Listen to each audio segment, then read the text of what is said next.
Can you hear me now? Can you hear me now? Is this better? I felt. Did I do something?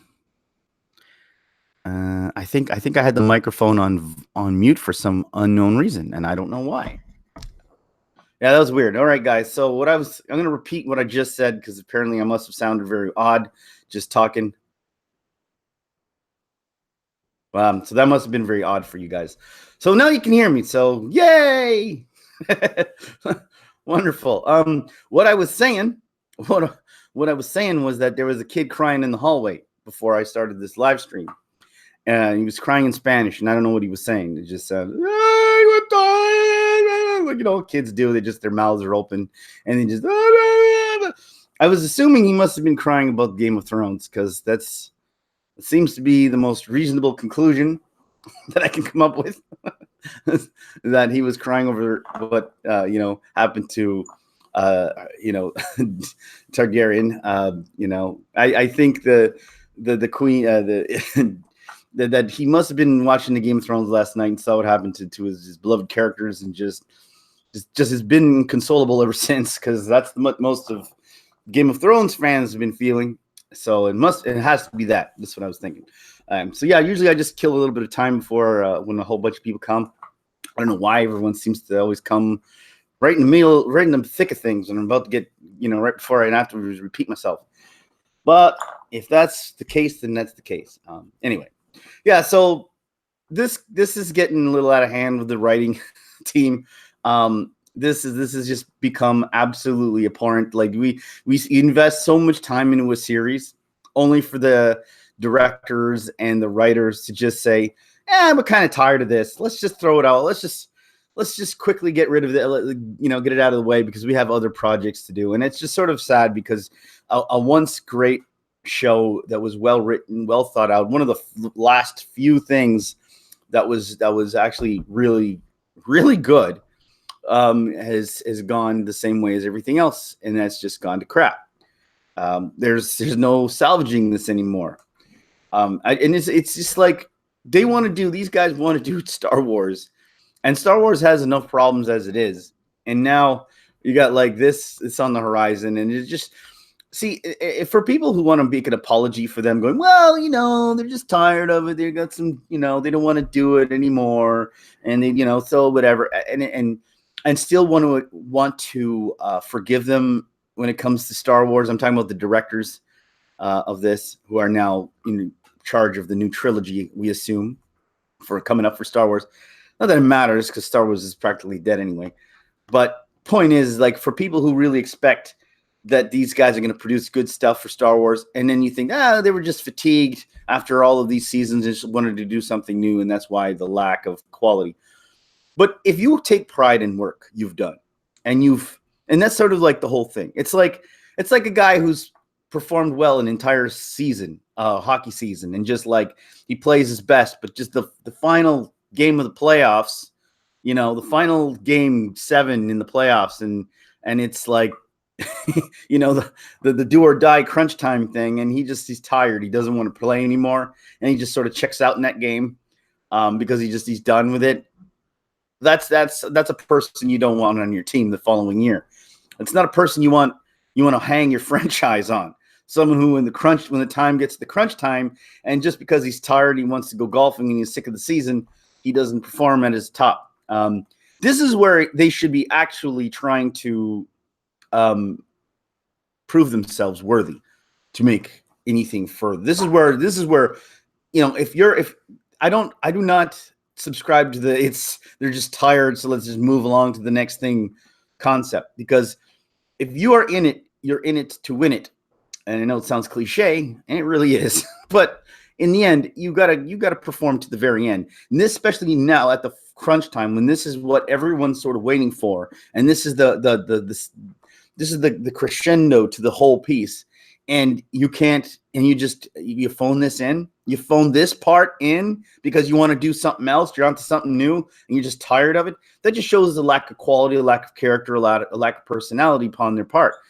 If that's what's happening, I mean, if they're just incompetent suddenly and just suddenly like just lost a few brain cells and said, hey, then that's a different story. But this seems like actual just a lack of will to do anything, to fill out strong. They just want to.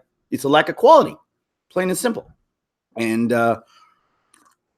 so I'm going to start getting to my review soon. And hang on. But you think it's a lack of skill or phoning it in? It seemed more purpose than that. See, this is the thing. Like, we can argue whether it's a lack of skill or lack of phoning it in, but they've been skilled sort of before. I mean, they did have the books to go by. So now, without the books, they're now the directors. I forgot their names, and I really don't care. They're on their sort of own to make this sort of happen on by themselves, and they're showing their lack of quality for sure. But things like leaving coffee cups on the counter that are out of time and out of date, that seems like a lack of caring too. And so they were, that's continuity errors that could be easily handled through editing. And if they're just rushing through it, they don't seem to care. Plus, you also have the fact that the actors don't seem to be very pleased with the ending. It's like they voiced their displeasure with this whole thing, and Daenerys Targaryen, the actress, what's her name? I forget her name. Clarkson. I forgot her name, but she's voiced her displeasure. Everybody, all of the actors have said they're not pleased with the way the season is ending. And it's like, if the actors could see how badly written this is, and there was even one, I think, Peter Dinklage, even in an interview, says that he doesn't understand why his character did a specific thing. It seems like his character would be smart enough to know not to do that. And if he's pointing out the obvious and he's being paid, to sort of keep his mouth shut, obviously shows just how bad behind the scenes probably is with this. And yeah, is it a lack of? It's a lack of everything. It's a lack of. It's hard to say because you don't really know what's in the minds of the directors or the writers. But all I could say is, when you have, it just appears lazy. Like I said in my last review, the yada yada review, this whole season is extremely yada yada. It's like, this happens without reason, without cause. It's like, forget the cause. It's like, what is the reason for this to happen? This happens because yada yada yada, and that's all they're telling you. Yada yada yada. She goes nuts. Yada yada yada. Arya can fly now suddenly. Yada yada yada. All the people who look like they were about to die somehow miraculously survive in the next scene. Yada yada. You know what I'm saying? It's always these sort of like magical things that just have to happen for that are like writing things that just like they only happen because the plot tells it to happen. Yada yada yada. Arya survives at the end with a magical horse. They're ready to ride her off into the sunset. It's absolutely disgraceful, and it's nerve-wracking. It's nerve-wracking because this is not just the Game of Thrones that this is happening to. This is happening throughout all of Hollywood now. There is nothing to look forward to as far as writing is concerned. It's just, where do you go from here? It's just horrible. Where do you want to like I know people who have a hard time following these kind of miniseries, programs, because it's like, if I gotta get all invested in this, and then they're not going to end it, and if they end it, it'll be stupid. So why am I going to drag this on for months and months and months, and just so that there's no payoff? And I always argue, oh, come on, it's not always like that. Your Grace, hey DM4, how's it going, bud? There is. Maybe it's Passion Places. Maybe it's the fall of Hollywood. Well, Hollywood has fallen a long time ago. It's just we don't want. It's a decaying corpse that's animated, and we don't want. And nobody wants to believe it. It's like I've said before. It's like Pet Cemetery. So I'm gonna get on with my review, and what I really think the detail of this situation, and just how badly this whole thing was. I'm not going to really care because, you know what I mean? Let's be honest, guys. At this point, there's legitimately very little to look forward to. and so this whole thing starts off again with something just ridiculous. You have Baron what's his name? Barrett, the eunuch guy. I gotta put these names up because I always have a problem with these names. Barris. He's like this intelligent guy who is like constantly scheming and planning and plotting, and in the end, and his whole goal is like this whole thing started off in the last episode where he and Peter Dinklage's character are talking about who's the best, who should be king. Should it be Dagnus Targaryen, or should it be Jon Snow? Who's the best? They both have a claim to the throne now, and so who would be the nicest one? Who's the best king and queen? And he believes strongly enough that he's willing to commit treason. Barris is that he's committing treason to do it. And so now, if he's willing to commit treason in order to because he believes strongly enough that Jon Snow, who doesn't want to be king, by the way, because he's just a mopey guy who just wants to be left alone to run coffee shops at this point. He believes strongly enough that he should be king.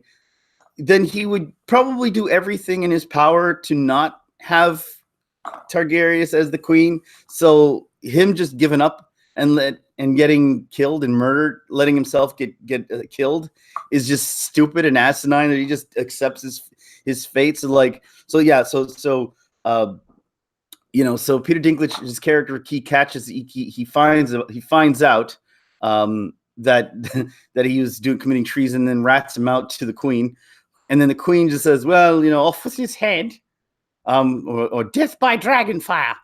And so that's what happens. He he just sends there like all accepting of this fate, doesn't say a word, doesn't leave with like a final statement of any kind to like, to sort of like show the reasons to why, at least to maybe implant the seed of distrust in Jon Snow, or because that's what he's good at, is planting seeds of distrust and deceit. So his whole standing by with his arms like just waiting to get killed is just stupid. It's stupid because it's not his character to do. B, it doesn't further what his intent is, which is intent.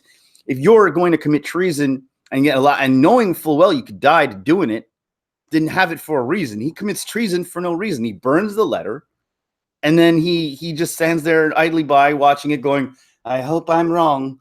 Kill me now." Who are you telling?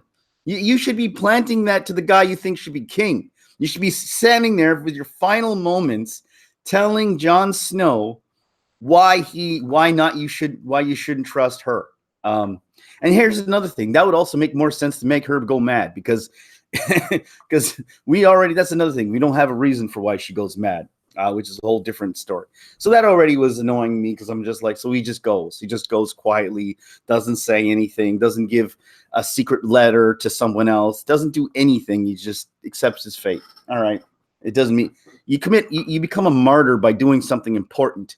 You don't just say, I'm going to commit treason, start to commit treason, burn the letter you committed treason with, and then accept your fate of dying on the cross without doing anything important. You're no longer a martyr. You're just a dummy. And so he dies a dummy. And he's another actor that also didn't like, what happens. And Tyrion's another one, which is Tyrion Lannister. He's he's the one who rats his own friend out. It's like, do you not even see the hypocrisy, how your queen is already going through madness and he's already right? You already had doubts, because it showed that was doubts in his mind from the last episode. So he just follows through with, she's not eating. She's kind of acting a little weird. She's acting a bit suspicious right now. Yeah, I think this is a perfect time to to rat out people. And he's a smarter guy. Oh, hey, hello, Death by Saber. How's it going, bud? I'm glad you can make it. We had a long night last night, me and Death by Saber. Go check out his channel. He's awesome. He and I were me and Ben had a long discussion about this last night on Ben's channel, Fanatics Film. Go check him out. He's also good. So yeah. So this is more just like nonsense for no reason. It's just like, okay, so let's kill off. So what that felt like to me was just, we need a way to kill off this character. It's the last thing. If maybe there was another season going forward, they would have made some excuse for him to say something. But since it's the final season, screw it anyway. We got to kill off as many people, a certain amount of people as we can, because we got a quota to kill off people. So let's just have him, let's just have him kill him off anyway. So he's gone now. So now, now the war is about to start, and the last episode, we made a big stink about how that dragon was useless. It's a useless dragon. It flies around taking shots from, still ships with like extremely pinpoint aim with those scorpion shots that they project at him, and they killed one of her dragons who was flying really, really fast. Then she flies her dragon straight into the fleet of ships. When there was like a handful of ships, not even that many. And he had to pull up because they were shooting at her, and she didn't want to risk her other dragons, so she flew up, couldn't get close because those scorpion shots were that good and they were that effective. And they're like, oh man, if he can't even get close to use her fire, how is she going to win? Well, I mean, I said she could have flanked them. She just could have gone around them and just burnt them from the back. But she decided not to do it then because her rage was such that she didn't feel revengeful then. She just felt like holding in her revenge for later. And mind you, there's another plot point here, because if she had actually burnt those ships, which she should have, I think easily, and after watching this episode, you realize how stupid it was, that episode, that she didn't burn those ships there and then. Well, then the whole beheading of her friend, it doesn't happen. And see what I mean by how you have to have people have to make stupid decisions for the plot points to work. And so that's why this is such crap writing here. So this stupid mistake leads to this stupid thing, which leads to that stupid thing. So she gets beheaded needlessly because Targaryen could have just destroyed that fleet within seconds that time. We thought maybe those shots were really potent. This is why she didn't do it. But no, apparently she just didn't feel like it.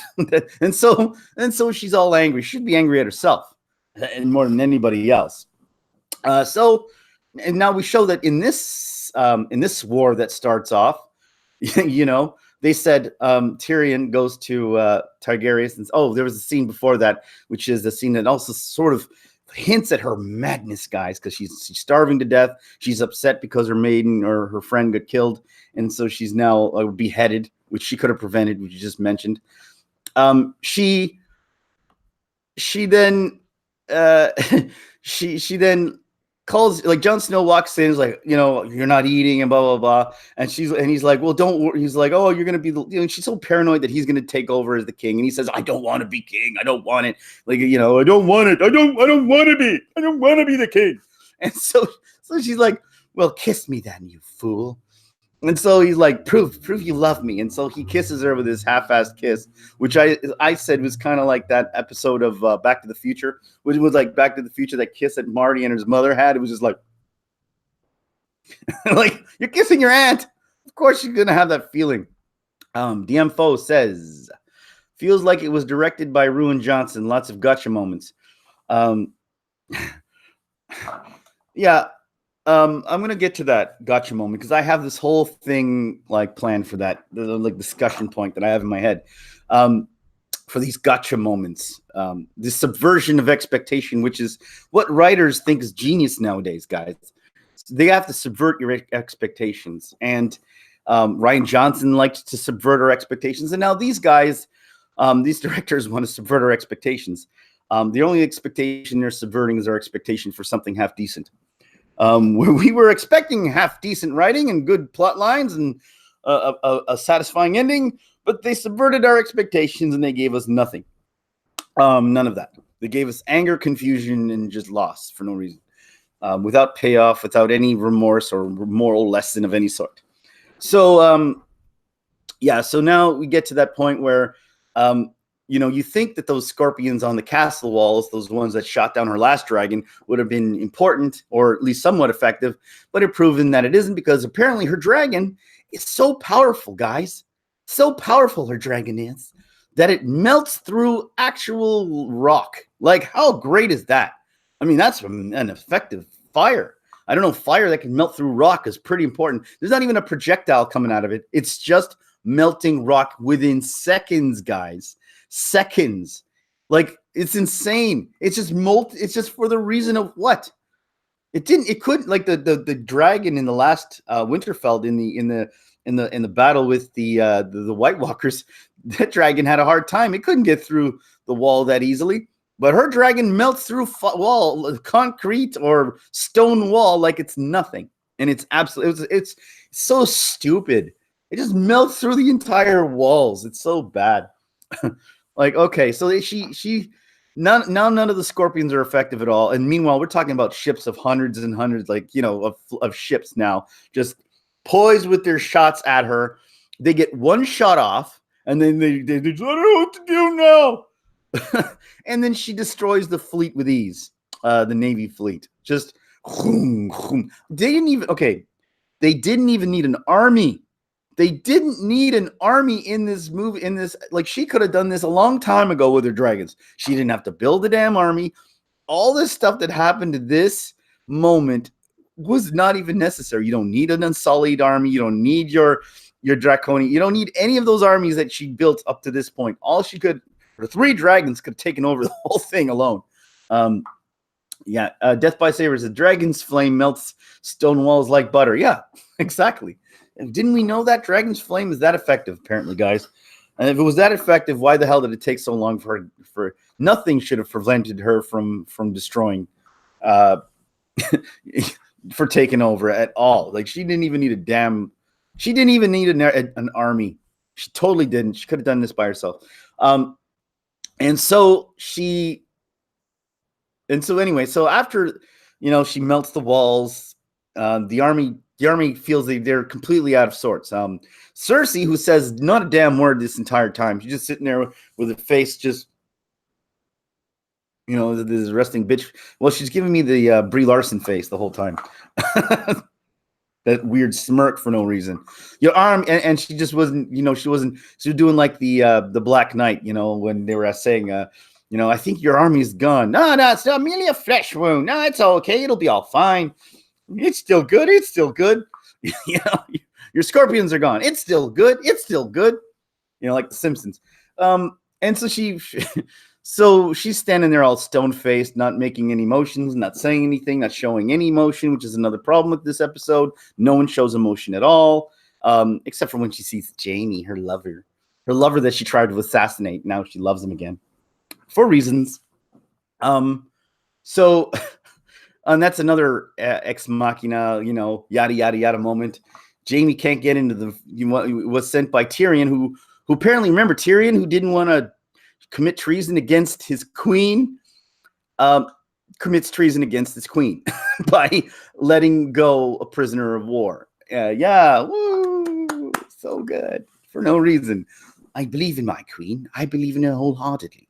That's why I'm ratting out my best friend, because I believe in her and I believe what she's going to do. I just don't believe her decisions when it's against me, because I'm an honorable man. I'm Tyrion Lannister. They ruined his character.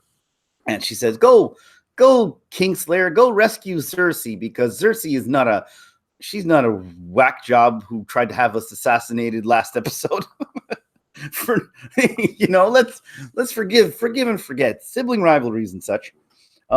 So he lets him go. And so Jaime is now trying to save Cersei from the tower, because they were so sure with only one dragon that they were going to win. You know why they were so sure? Because they read the script. That's the only reason that Tyrion was so sure they were going to win that war that easily and it was going to go that bad, was because Tyrion had previously read the script and read how this was going to go and said, Cersei, I think you should quit while you're ahead so she doesn't destroy innocent women and children, because no one saw this coming except for Tyrion, apparently. He's so smart that he knew beforehand that Daenerys Targaryen was going to lose her shit and devastate innocent women and children for no reason at all. None. Other than the fact that her father went cuckoo for Cocoa Puffs. And so she's destined to go cuckoo for Cocoa Puffs for no reason. He at least had a reason, her father. She has absolutely no reason. Other than Jon Snow didn't want to kiss her aunt in a very sexual manner. so she loses it. Wow, it was just so bad. Everything I'm saying is just like nuts.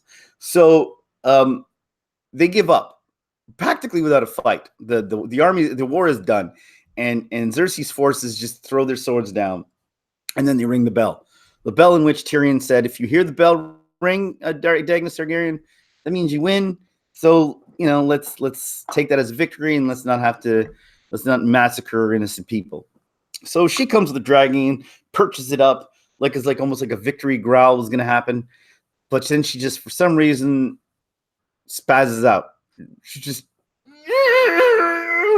for no reason other than it was in the script. She wins handedly. There's been no.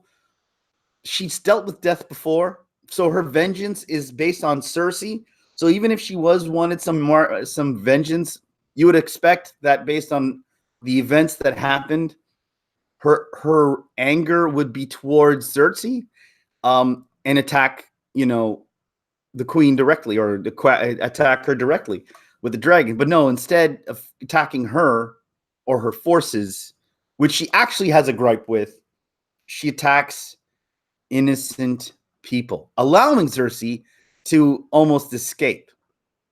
It's just it's just retarded. What's going on here? What is this? So she now says, "I'm so mad at you that I'm gonna kill this innocent little girl." It's the girl the queen who's considered the mother of all these people because she saved lives and she protected people and she stopped slavery. Because she didn't like the way Jon Snow kissed. This is the only thing I can really think of. And because her father went bananas, she, out of the blue, decides to massacre, roast innocent mothers with their children, running for their lives, who have nothing to do with any of it. And also taking out some of her own forces in the process. Because she's just angry. She's just having a bad day. She's having a bad day, guys. Just take it easy. She's having a bad day.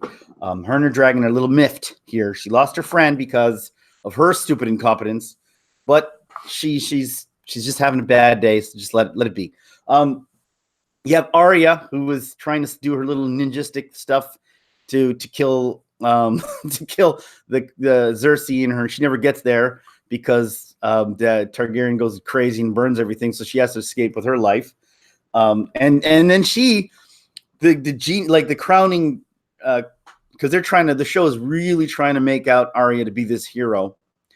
And they give her the dumbest moment I've ever seen, where there are people who are cowering. They kind of seem a little safe at this point, indoors, underground. And she's like, "You can't stay here. We have to escape. You can't stay here." And she grabs a mother and her child, forcibly yanks them to their feet and pulls them out the door because she's trying to save them. They seemed pretty safe where they were. And she gets them roasted. She gets them roasted by the dragon. And of course, she survives with her plot armor intact. Everything Star Wars, how's it going, bud? So many people are live. What do I do? Watching Sheeny, of course. Oh, thanks, man. I appreciate that. Out of all the people, you came to me. I truly appreciate that. Like the stream, save the dream. Yes, man. Oh, yeah, this is going to be a good one too, guys, as I got some things planned. So here's what I'm going to say about all this subversion of expectation. So here you have these directors who say, well, just because we don't expect something to happen doesn't make it good. And just because because that's what they're writing now. They're writing in ways that it seems as though, what are people talking about online? Well, they want this to happen. And if they want this to happen, well, we can't give them that. So we have to come up with something else. Forgetting, of course, of what was written previously to establish why people expect that. And now, out of the blue, they just change it because of reasons. Everything Star Wars says, I didn't know you're talking Game of Thrones. I really don't know jack about it. Sorry, it's fine. That's fine. I'm not just going to talk about that. I got other topics. But if you want to go see someone else, you're more than happy to do it. I'm glad you just showed up in general. Anyway, so here's the thing. I'm going to talk about writing though right now, because here's this whole shit with the stuff with Ryan Johnson, the subverting of expectations, and then which people still don't seem to understand what the difference between how you could subvert expectations and still write something good, and potent and powerful. So I'm going to tell you all a story, guys. Shaney Entertaining is about to tell the story. It's about Jack and Jill. You know that story? Jack and Jill climb up the hill to fetch a pail of water. You know that one? And then Jack falls down and breaks his crown, and Jill comes tumbling after. We all know that story, the nursery rhyme. So I'm going to tell this story from two different perspectives. Thanks, man. I appreciate it. Thanks for the drop by, bud. Yeah, this is story time. And this story is about Jack and Jill. So here's the story about how to subvert expectations properly, if you really want to subvert expectations.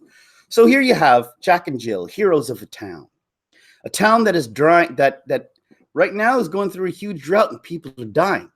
And then they know that it was foretold by legend that in the top of this hill there was a magic water, and in this magical water on this mountainous hill, this water is like an everlasting well that will bring, forever, cure the dryness season for this town who are dealing with a drought.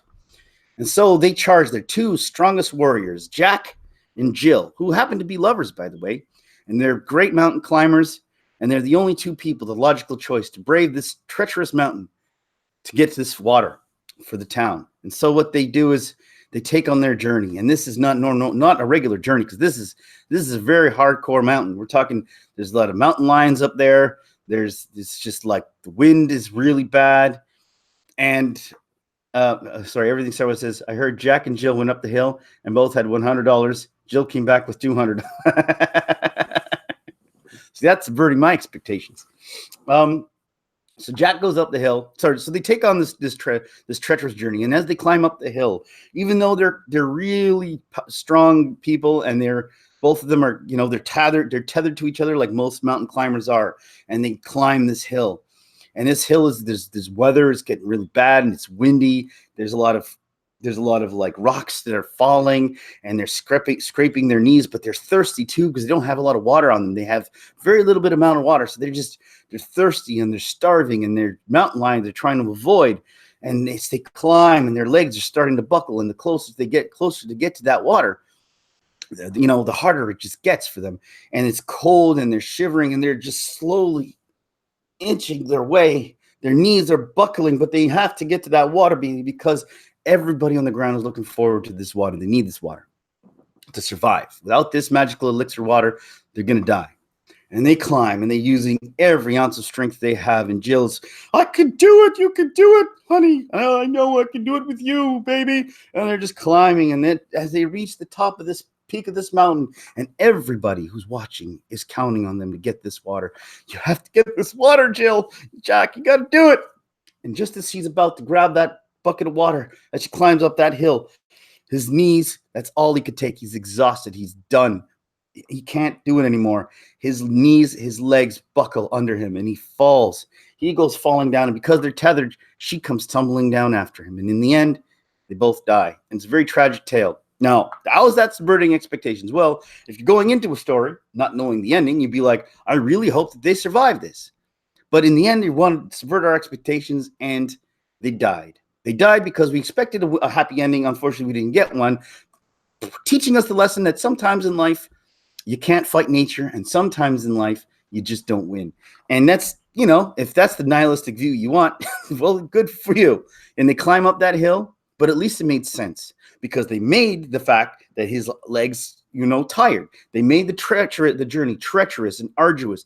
They made it so that they took every ounce of strength. They had no water, therefore they have no strength. They were dehydrated. There was a lot of reasons for why they could have fallen down that hill, and it made sense according to the plot that was written before it. It made sense, even though we expected them and hoped for them to get that water and to nourish everybody. With that water, that magical water, in that heroic moment, they subverted our expectations in having them fall to their deaths. but it made sense to what was established previously. Now, this is what they're doing. This is the same story told by Rian Johnson. Jack and Jill went up the hill. Well, not just Rian Johnson, but these guys as well. Jack and Jill go up that hill to get that water. And these guys are really, really strong. These guys are powerful. They climb mountains like this with ease, because that's who these guys are. They're easy riders. They do this mountain on a weekend. This mountain is a joke for them. So that's why they were asked to do it. And so Jack and Jill take on this treacherous journey, and they don't care because they can hop this in one leg. That's how good they are. So what they do is they climb extremely easily up this mountain. They're like, would you like some tea? Drinking tea on the way up. That's how easy this was for them. Mountain lions come after them, and they just swat it away like it's garbage. They just keep climbing this damn mountain like it ain't nothing. And by the time they get there, they're like, this is wonderful. And they look at each other with these. Oh, by the way, they're not tethered because they didn't need to. They're just so good. They don't need tethering. And so they climb out this mountain with ease, and they grab the water, and they're like, look, we've done it. We are the champions. All of a sudden, out of nowhere, for no reason, his legs buckle, and he falls backwards. She, at the same time, sees him buckle, and then she goes, oh my God. And then she loses control, and she buckles, and both of them come tumbling down the hill, and they all die. Tragic endings. One makes sense, the other one doesn't. At the top of the mountain, you're like, why did Jack fall? He was sure-footed. He was better than a mountain lion. He climbed to the top with ease. Why did he just buckle now that he's at the top? There was no reason for him to fall. There was no wind. And why did she fall after him? She wasn't even tethered to him. Now we're looking at the same story told by two different directors. One establishing a reason for why they could possibly have fallen, and another one establishing absolutely nothing at all other than it was written in the script. And one leaves you kind of unsatisfied. They both have the same ending, but one leaves you unsatisfied. And that's what this show is doing. And that's what these writers are doing. They trying to subvert expectations without giving you anything to go on. Daenerys Targaryen massacres innocent children for no reason. She does it because she snaps for no reason. It was just something she decided to do last minute. It was, I won now. There was no arduous journey for her. At that point, it was the easiest victory in the history of any form of military victory. The actual that war lasted what, minutes? They didn't even have to get dirty. None of them had to even come. She did it by herself. Jon Snow could have stayed at home. Nobody. That's how easy her victory was. And yet she snaps. You don't snap because of an easy victory. You snap because something leads you to snap. Oh, she saw, and then just the most stupidest excuses are, oh, she saw the Red Keep and gave her bad motions. So then attack the Red Keep. Why are you attacking the innocent kids who have nothing to do with anything? You see, that's why it's bad. And people want to sit there going, oh, she lost her mind because her father was also, but he didn't just lose his mind from 1 second to the next. He lost his mind gradually over time. And he did it because he actually had an end game. He lost his mind because he burnt the city because he thought he was going to rise from the ashes as a dragon. That's how insane he was. She doesn't even have that sort of insanity. She just has like a momentary lapse of insanity that doesn't even make any sense. And that's what this whole show is about. This whole show is about what do they expect? And I've always said this about writing, guys. Writing is not about, it's about giving the audience, because all the audiences lie. Everyone says, oh, I didn't want what everyone wants the ending they want. They pretend that they don't, but everybody wants an ending. The truth is you give the audience what they want, but not how they expect it. And you have to set things up. You can't just arbitrarily change a character, make a character stupid who was smart, making a character evil who was good, making a character a loser who was ambitious, for the plot to make sense. Then nothing matters. Then nothing matters in the story. Austin Powers, how's it going, bud? Oh, behave, baby. Groovy. We've got Austin Powers here, man. Oh, behave. Hello there, it's Dr. Evil talking to Austin Powers. If Jill fell, okay, he says, If Jill fell, baby, I would have caught her. Yeah, baby, yeah. That's a long fall, man. You would have broke your bits and pieces. Austin Powers, I think Dr. Evil loses his mind, always trying to take over the world. Pure evil, baby, yeah. But he was born with his lost mind. He didn't develop it out of nowhere. He didn't just one day going, I'm going to take over the world. Wasn't he also like beaten as a kid? Didn't he have like this bad story of how he was treated as a child? Like he has this really tragic tale of how he became what he is. And then he becomes good. And then, you know, and it actually made sense to the plot too. He actually developed his relationship with, I think, Austin Powers. He finds out that this is his brother or something. This is really, but anyway, it's also a comedy. But yeah, so that's the point here, guys, is that we have writers who are more interested in trickery than actually writing anything that has any value or any sort of reasonable, like to every action there is a reaction. And so when you write a reaction, you have to have the action that caused the reaction. So when she turns bad for no reason other than, oh, there was some signs, there was some hidden signals in the past that she was going to lose her mind. Sure, but not to this degree. This is genocidal, murdering children. The degree they set up for her was possibly killing Jon Snow, maybe even killing the Starks, and going after Cersei, but maybe even her army, just massacring the army, but not innocent children. That's a level of evil that is just, you know, that's an evil that is Hitler-esque. That's going beyond the normal like of this sort of evil that we're talking. Because everything is sort of in shades of gray and the power hungry. This is a level of insanity that is not set up properly for her. There is degrees of insanity, and her level of insanity is just, she went from here to, there was no cause. Maybe if they killed Jon Snow, she would have snapped. You know, something that she cared about, she might have snapped, but they don't give even a snap. She just has a moment where she sits on her dragon, she sees the bells, and she wins, and then all of a sudden, this victory is not good enough. I gotta murder everybody, because that's what she's always been about: murdering, massacring innocent kids. It's insane. It's insane, and for anyone to accept this as just a normal progression of her character is ridiculous. Jaime Lannister also, his complete turn from the darkness to the good. There's no payoff there because she returns back to her. He ends the exact way he starts. It's poetry, and you don't even get a good satisfying. You don't even get a good satisfying ending with her. I mean, I'm sorry. Like, I love people. Oh, it was poetry that she died, you know, in the rubble where they broke up. I don't want poetry with her. I don't care enough about her to have poetry. I hate her guts.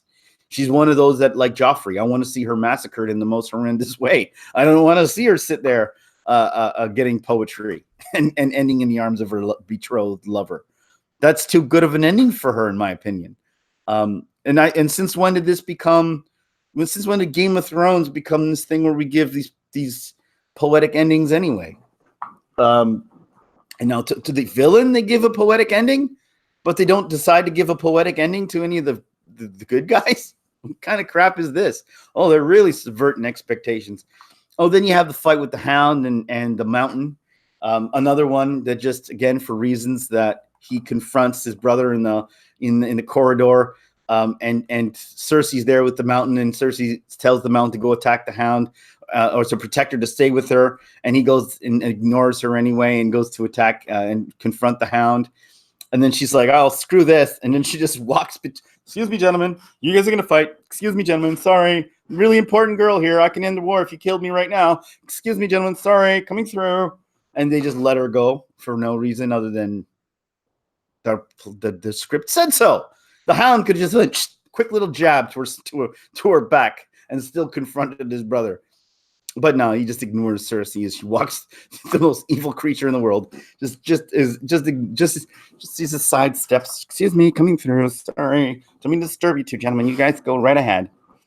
Just like, okay, that was nobody special. Who was that just passed by us? No one really important, was it? The Hound is that kind of a guy. Eh? He doesn't care. Like his whole point was to go there with Arya to kill Cersei, and he has like the best opportunity of anybody to do it, and he just whatever. Like it's just so stupid. In the end of this, people go like, well, what do you expect at the end of this? I don't expect anything. Do you think she's gonna die? Is Jon Snow gonna kill? It's gonna kill. Like, see, this is what the writing is, guys. So let's take off what we want for a second. Let's throw that in the garbage. What we want is irrelevant and it doesn't matter. And it's very apparent that what we want doesn't matter. What we expect doesn't matter because they're gonna subvert it. What do we expect to happen going into the next one? So if we can figure out what we expect to happen and then by their logic subvert it, we will figure out what happens, even if without the benefit of the spoilers out there, which I don't think you really even need. So just all you need to know is what do we expect to happen? Well, Jon Snow is going to kill Targaryen or Daenerys or whatever phase. Jon Snow is going to kill her because that's what we want to see, because Jon Snow's got to do something relevant. Jon Snow's got to be a reason for his brought back to life for no reason. He's got to have some reason for that. Because why was he brought back to life? What was the point of that? So he does that. So hopefully everyone's expecting him to like confront her. You're gone mad. And then she's like, well, you're supposed to kneel. I'm the queen. It's like, I'm not kneeling to you. And then he's going to kill her. That's not going to happen. That would be the obvious thing. Austin Power says, what I want is to swing, baby. How about Anita BJ? Neil Camito and Anita behave. Yeah, at this point, we might as well just spit out Austin Power lines. Because this has no power left, baby. What is there to expect going forward? If you expect Jon Snow to kill her, well, that's not going to happen because they have to subvert your expectations. So my guess is that he becomes just like Jaime, and he succumbs to his Willie and falls in love with her, and they have little crazy babies. I don't know. What if George? DMFO says, what if George Martin know about this disaster, waiting for the right moment to release his version of the final Game of Thrones novel? I think that's another thing that we expect, but I don't think is going to happen. I mean, my personal opinion on this, I could be completely wrong on George R. R. Martin's involvement, is as a writer, and I've written before novels and such, it's hard. It's not an easy task, and especially to write the novels in which he's trying to write. As a person who's trying to be creative, and you're going to take your characters and you want to write something that is appreciated by people who read it. And when you have Hollywood making their own version and it's kind of taken over from his version. So yes, you'll have people read his version, probably a lot of people, but the majority of people who might have read his books won't read his books now because of this. And they'll be like, I don't want to read it. Like a lot of people will for sure, but I think a lot of people won't. And so thinking about that, he'd probably be like, why am I going to bother? They don't really want my version anymore. And he's probably got in Hollywood. He's probably all like got his money. He's sitting there watching Game of Thrones. He's like, I don't have to write anything else. I can survive the rest of my life. I mean, unless he gets so angry. I mean, that's just my take. But I could be completely wrong. He could be working on it right now. I don't know. I don't know enough about it to say. But I would just say that it's almost a moot point because people are going to be so disillusioned by this. They will be turned off by anything. I mean, there will be hardcores that will finish the novel, that have already started the novels and will want to finish it for sure. But for him, it's like, now what does he do? Does he subvert the expectations of the subverted expectations, or that's the thing with George R. R. Martin. He always wants to be subverting expectations. He even says it himself. I've heard him in interviews talk about how he'll go on the chat lines, in Reddit lines and listen to what people expect and then give them the opposite, because that's what he does. But he'll do it smartly with intelligence. He's not doing it without any actual pre-planning or anything. He does it with, so he does it with actual planning to make it make sense to what's going on, as opposed to what they're doing, where they're just inadvertently subverting without any pre-planning at all. It's just random subversion, which doesn't make sense. And that's what Rian Johnson did to Star Wars. What do you expect out of Luke Skywalker? Oh, a hero? Nah, that's what you expect. We're not going to give you that. We're going to turn him into a despondent, despairing Skywalker, that kind of guy. That's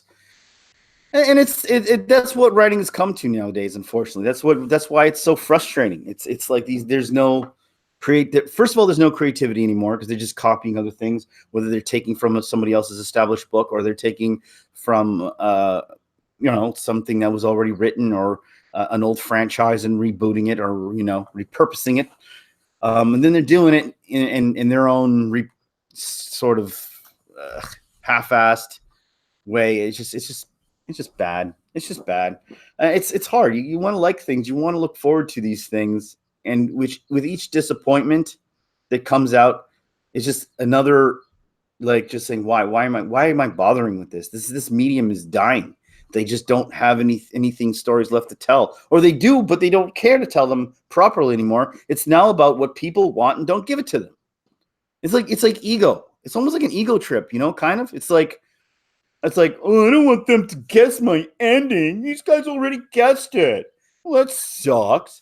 See, back in the day when they just made things without having to be a mini series, there wasn't so many people like.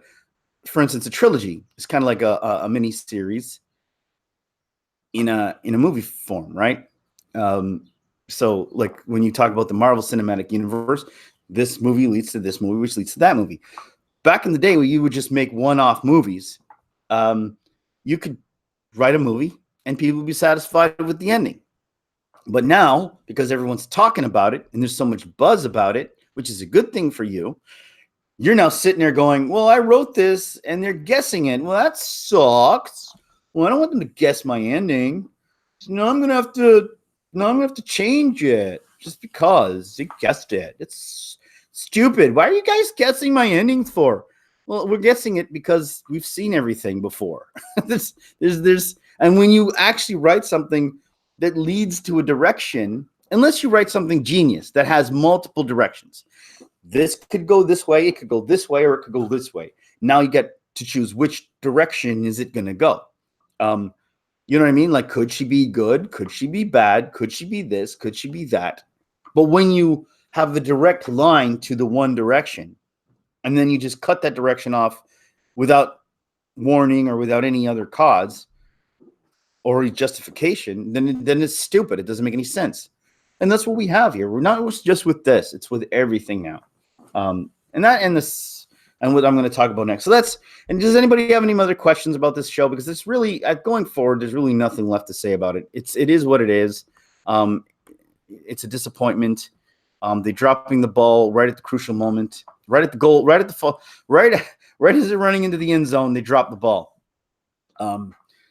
And I think they spiked the ball, to be honest. They just spiked it before they even ran into the damn end zone. They're like, spike! Touchdown! You didn't enter the end zone yet, dummy. I know. I was subverting your expectations. You thought I was going to run in, but I didn't. I thought it would have been twist of fate to just have me stand at the goal line and spike the ball before I got there. Because that's what we're looking for in our movies, guys. In our hero, in our stars, our sports. He was going to run in the end zone. He had a clear-cut shot. He just spikes it. Yeah, I mean, I'm going to watch it because it's watching a train wreck. It's like you might as well finish it. You're seeing it happen. You're just like, now just watching it come. Let's see how far. It's like watching, let's see how far down it goes. Because at this point, that's all I'm like I'm expecting nothing good. So all I'm doing is just waiting for it to just careen off the cliff and see how far down and see how big the explosion is. That's all you can watch it for now, is just to see how large the explosion is. But I'll tell you, if this was in the theater, I'm not watching it. I'm not spending any money. Austin Powers says, sounds so disappointing, unlike my movie. Solution, watch my movies and enjoy expectations met. Yeah, baby. Is Austin Powers coming out with another movie? Because I heard that he was unretiring the character for one last smash, baby, and behave. If he does, I'd like to play Austin Powers if he wants to retire. If they want to reboot it, I'll do it. But anyway, yeah. So that's that. The other thing I wanted to talk about, guys, and this is, yeah, he says we're in talks. Yeah, I kind of think maybe it would be a Netflix series at this point. I don't think comedies do well in the theater anymore, but as a Netflix series, I think Austin Powers might actually do really well. Or you know what I mean? Like even make it as an actual series would be kind of cool in like Netflix. That might be all right. But I don't know. I find comedies and this stuff doesn't tend to do that well in theaters anymore. People just want the big, it's a lot of money to go see a movie in theater. And so people just want spectacle.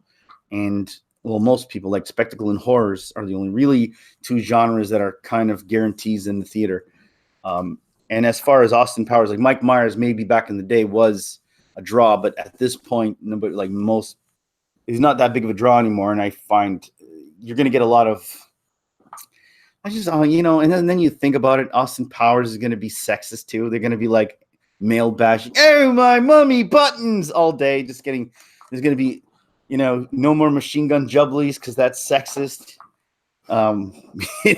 He's just so out of sorts. Like he'll be like completely like in this new world where everything he says is taken offensively, and it'll be a very hard thing to watch Austin Powers be neutered.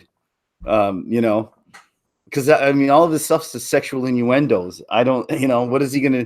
How is he gonna in this type of Hollywood right now where we're going? How is he gonna even say anything with this? Which leads me to my next thing, guys. Because I wanted to talk about Maleficent, and not that I give a crap about Maleficent, but it was the one movie that I watched, the first of these rebooted sort of Disney cartoons, and it was a truly offensive affair. And I'm saying this from a guy's perspective because girls went to go watch the movie; they were completely oblivious to it, to just how the nature of how offensive this was to guys. And for those people who don't understand what I'm talking about, I'm talking about just how like blatantly and aggressively anti-masculine it was. I mean, the guy falls in love with her, Maleficent, like a love affair. They love each other, and then because he wants to be king, he steals her wings. Like he steals her wings and like it's just so blatant nonsense. It's just like, and then he becomes the king, and then instead of her being evil, she's like good at the end. It was just like and you don't need a man because all the men were stupid in that too. If they weren't stupid, they were evil. And the whole moral of the story at the end was women don't need men for love. Women could love each other. And that is and I walked in that movie going, this was before a lot of this anti-masculine stuff really took flight. And I walked out of that movie going, I'm really extremely offended by this movie. And everyone's like, is this such a great movie? Oh my God. And I'm like, no, I'm offended by this movie completely. And now that they're trudging this back, plus with all this other stuff, I'm like really calling this shit out and I don't care what the trailer's like. Oh, didn't the trailer look good? Yeah, because they didn't show any of that overtly real anti-misogynistic stuff, anti-patriarchy things. They didn't show that because this is a little trick they like to do. They want us to go see this movie. So what they're going to do is they're going to show the action sequences and the cool effects, and they're going to show us the music and the drama, but they're not going to show us the stuff that will offend us. They want my money in the theater as well, because they want me to take my girlfriend to see this in theater. And so they want everybody's money. So they're going to be really strategic with the marketing of this. And then you're going to get there and most likely, if you're a guy, you're gonna walk out with your mummy buttons all swollen, baby. And I don't, yeah, and it's what I'm saying. I'm just tired of that crap, and I'm not falling for it. Like you said, shame on you, shame on me if I go see this again, because the shame on them the first time, shame on me this time. I'm not falling for this trick. It's a trap. I'm not going to fall for this again, because it is what it is. It's going to be that you're going to go to see this movie, and as a guy, and it's going to be one Poe Dameron slap after the next to the face. You know, Angelina Jolie is going to be the greatest thing on earth. And all the men are just going to be, you know, hateful and angry and just hating on her because she's got ovaries, and men are just stupid because we got penises, and that's what this movie is going to be about. And there's going to be some nice light shows and some fairies and some, you know, and that stuff. In the end, that's what the basic thing of this premise of this movie is. And so I'm going to call this out as sexist, guys, right now. And this is what I'm doing. That's my crusade, guys. I've said this in my last couple of videos. I'm crusading against Hollywood sexism in the fact that they want, it's like this whole feminist movement to create a pro female agenda, which is fine. I've said this before. I'm not against positive messages for women or girls. I'm actually very pro that. I'm just anti that when it comes to going to anti masculine, because you don't have to go one to the other. You don't have to go pro women and anti male. You don't have to do that. And they have done nothing. Hollywood has really gone out of their way to insult one group and be sexist towards one group while still standing on a soapbox and preaching morality about, you know, being inclusive and wanting diversity. Diversity does include everybody, right? Diversity is everyone. Diversity isn't just one group or a few groups. Diversity includes everybody. That includes males and men and women and everybody. That's what diversity means. Diversity isn't exclusionary. And right now they're trying to they're pretending that their movies are diverse, but it's all exclusionary because we're not welcome anymore. That's exclusionary. When you're saying white men aren't welcome anymore, that's exclusion. That you're not diverse at that point. So it's only diverse if white men aren't in it. Diversity is diversity, means various, multitude, many. A mix up of this and that. DM4, Spider-Man Homecoming, I fear for you. Spider-Man Homecoming or Spider-Man Far From Home? Because, yeah. Yes, Passionate Place says exactly. It's not about diversity at all. Death by Sabers, I got you. I got out of the shower and you're still on. Very cool. Yeah, I know. I was waiting for you, bud. I was waiting for you to take your shower so that I could say goodbye properly. I knew you were taking a shower the whole time. Yeah. You know, but that's the thing. This is a lie. They're talking about diversity. This isn't diversity. When you ask a feminist about like what? Well, a feminist is not anti-man. A feminist is about exclusion. It's pro-male, because they talk about feminism being pro everybody. Like, we care about all your needs, the needs of men, the needs of everybody in the world, because we just want to hold hands and kumbaya with everyone. That's what you say, but that's not what you're showing. The showing speaks more volumes than the saying. You could say whatever the hell you want. But in practice, what you're doing is you're excluding guys. In practice, you're actually being sexist towards men. And I'm sick and tired of that crap. I really am. Like I've said, I'm a jovial, happy guy most of the time. Very, very positive, upbeat guy. But the things that I love, and I don't care if you want to have a feminist movie, then write a damn feminist movie. And if you have all this stuff, then write it for yourself. Don't take my shit. Don't take stuff that I like.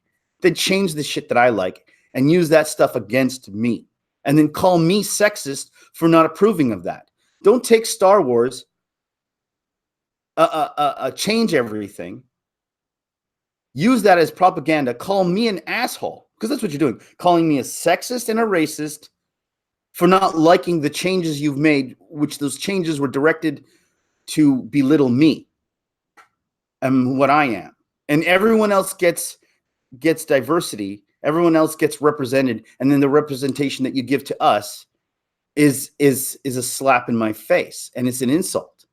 And I'm supposed to sit there and going, it's so brave and wonderful. It's such a wonderful, oh my God, isn't this great? It's so brave of him to kick me in the nuts while I watched. It was so brave of him to just give me a slight uppercut and a jab while I watched this movie, trying to enjoy myself and get away from my troubles and just take a punch in the face and then kick in the groin while I'm watching the same movie going, ow, my face hurts and my groin hurts. There's something wrong with this movie. And they're like, what are you talking about? This is a great movie. And just because, well, you weren't taking the boxing gloves to the punch, to the face, and to the groin during the movie.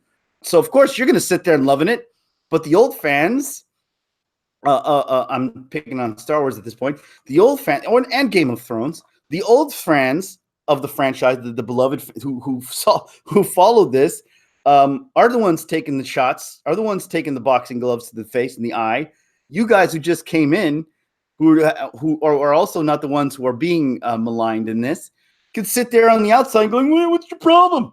I thought it was wonderful. Did you see how great Rey was?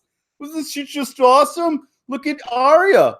Did you see how she just flew in like Superman? She's amazing, man. How could you not like that?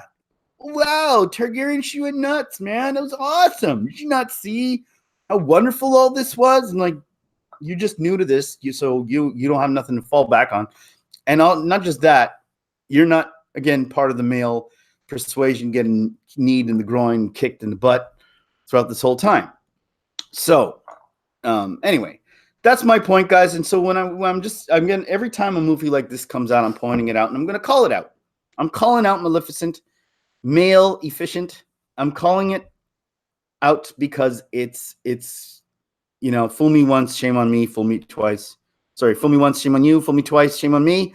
And that's what I'm saying here, guys. Shame on me, because this movie, if we do give this movie any money, we're just allowing ourselves to be taking punches left and right. Passionate Play says, but even those people should be able to see the horribleness of these plots. It's not subtle. No, again, it isn't. But people are blinded to a lot of. They have to be pointed out. See, that's the thing. And the plot stuff, yes. I mean, if you like know anything about storytelling, you figure that out. Unless you're 10. And then, but the stuff that I'm talking about, the anti-masculine stuff and the anti-male agenda stuff, and I'm not calling it pro-female because, again, I'm not against pro-female. I never have been. I'm just anti me. Screw me for hating people who hate me. And they don't see it because they're not looking for it. See, you have to see it from a specific lens. And I'm seeing it from my lens, and I'm seeing it from the lens of a guy who's seeing what's happening to me. And from their perspective, they're not seeing it from that lens. They're seeing it from a lens that is representative of them. So as long as their diversity, when they're seeing it, they're going, well, this is great. Look at the girl. Look how girl power is doing. Wonderful girl moments and wonderful, people of color doing wonderful things. But they're seeing it from their perspective. So of course they're enjoying it. But their lenses are fixed on that. Their lenses aren't on us and are on what's happening to us at the same time. We actually have to point it out. And when we actually do point it out, a lot of people do agree. They're like, oh, yeah, I didn't see it from that perspective, but you're right. Yeah, that is pretty mean and mean-spirited. But we're seeing it. And at first, we didn't even see it. At first, we went into these movies just sort of like expecting a good movie, and we didn't even notice it. But the more it's happening, the more we just can't avoid it anymore. And a lot of times we say, oh, we just want to go into a movie with the least amount of cringe factor. And I hear that a lot from people say, oh, I just want the least amount of cringe in my movie. And that's the best we can hope for now, is the least amount of cringe in a movie. And I'm not going into a movie to have the least amount of cringe. I want to go to a movie so I can enjoy myself. I'm spending a lot of money in a theater. So I don't want to go in a movie expecting to have a few cringy moments. I'm expecting to actually have a positive and good experience. Passion Play says, true, it takes awareness, but I do think it's becoming more and more obvious. It is becoming obvious, but we need to reverse the trajectory of the thing. You know what I'm saying? The people who are in control of this don't understand the majority of the country doesn't want it. They're implementing this because it's a microcosmic bubble that they live in Hollywood and in LA, that they see this and they're only surrounded by what they see. They don't know what's happening and what other people are thinking about in the rest of the world. This is what they see. And they're not even interested in looking past the bubble. You understand? They're so convinced that whatever fart they blow goes up their nostrils and is their best aroma in the world. So that's why they love the bubble. So they could just, isn't this just wonderful? It's just a wonderful smell and aroma. Just smell this one aroma. They don't realize that nobody else wants to smell that. They think that their smell is just wonderful. And they're not even willing to ask you what you think. Because if you disagree with it, then you're just an ass. You're just, you just because you're stupid and you're a chauvinist, you're a bigot. That's why you don't like my fart. And I know I'm getting silly with that, but it's the truth. And we sit here and they're not going to change because no one is telling them that it stinks. Because they don't want to hear it. They're tone deaf to it. We actually have to put our head in their bubble and go, this stinks in here. You reek. Go take a shower. We need to actually do that to them. And I think us playing the defensive all the time, sitting back going, oh my God, this taking the shots and dodging them is what we've been doing up till now. I'm tired of taking the shots. I'm going on the offensive now. I'm tired of the defensive. When a movie like this comes out, I'm going on the attack of it. I'm not calling this a brave woman for female empowerment. I'm calling this for what it is. It's a disgusting display of bigotry and sexism and needs to be called out for it. And that's why I'm on this sort of campaign, because it's no longer about defending myself against something that I was accused of for never doing. I'm tired of doing that. I did that for a while. I took the shots. I said, okay, I'm defending myself for what? Why am I defending myself? I've done nothing wrong. I've never harmed anyone. I've never called a woman any names. I've never been I've never sexually harassed anyone. I've never stopped a woman from getting a job. I've never done any of those things. So why am I being called a sexist because I don't like the way I was treated in a movie or my representation? Because they're so big on representation that what my representation is in that movie is insulting to me. And so while they're big on representation and everyone else getting such glorified representation, they don't care what happens to us. And if this is some form of revenge, which is it sounds like, well, what about the little kids? What about you okay? What about the little kids? My dog is blind. He's just walking into my leg. What about the little kids? What about the little kids that little boys? They didn't do anything wrong, so why aren't they included in any of this? They don't matter, apparently. Little girls only matter. Little boys don't matter. Little boys hating themselves growing up don't matter. Little boys thinking they're bad people just because they have a penis doesn't matter. All that matters is that little girls have representation, and the little girls think that they're omnipotent, powerful beings, but little boys are just little bastards growing up to be assholes. And I'm sorry if that sounds harsh, but that's the truth. And that's why I'm on this sort of this tear about this.